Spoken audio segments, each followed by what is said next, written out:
What if the whole world told you it wasn't your place? That your dreams were too big, too dangerous, too impossible simply because you were a woman? Would you shrink yourself to fit inside their expectations? Or would you rise into the sky and leave those limits behind? This is the story of Amelia Earhart, the woman who looked at the Atlantic Ocean, saw centuries of fear and doubt reflected back at her, and decided, I will fly across it.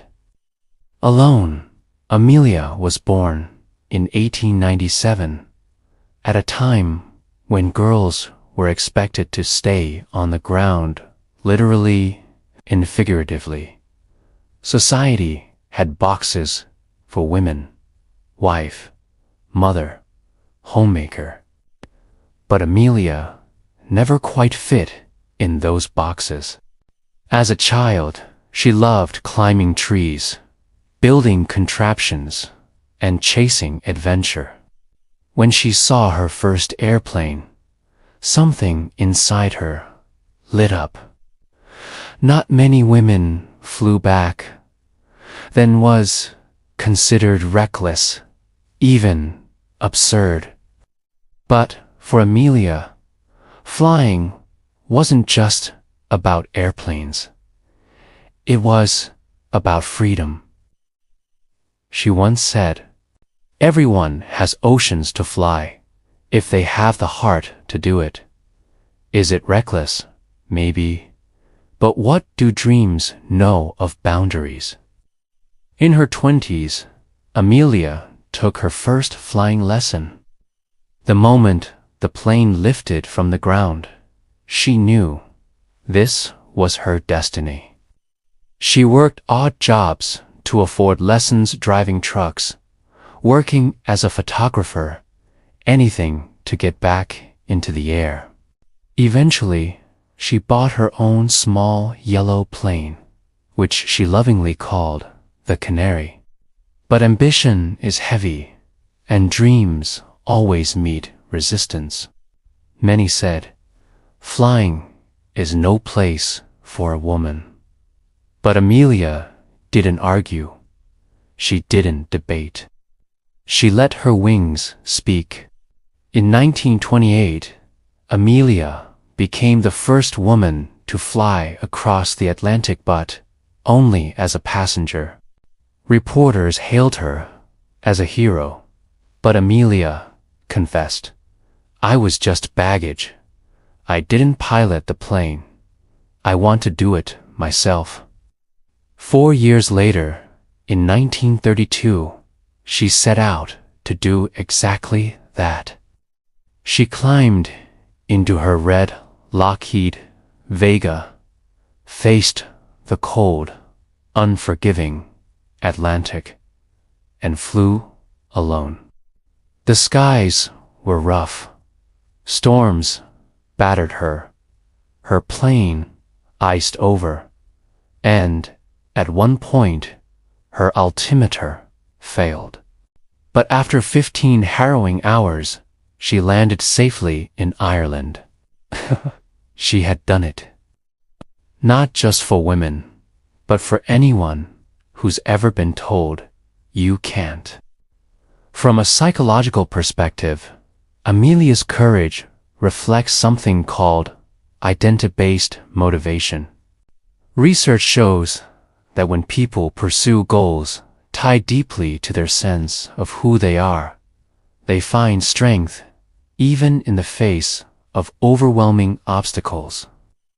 Amelia didn't just see flying as a career.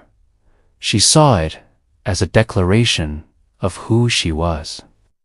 Her identity wasn't limited by society's boxes, and that identity gave her resilience. Experts also note something else. Pioneers like Amelia shift cultural reference points. Before her, women pilots were seen as oddities, After her, they were seen as possibilities. If Amelia's story were told as a parable, it might sound like this. A young bird lives among others who say, "Stay on the ground, it's safer here." But the bird keeps looking at the horizon, dreaming of what lies beyond. One day, she spreads her wings, faces the storm, and flies across the ocean. When she lands on the other side, the world doesn't just see her, they see what's possible. And suddenly, the sky belongs not to one bird, but to all. Amelia didn't stop with the Atlantic. She kept pushing boundaries, planning to circle the globe.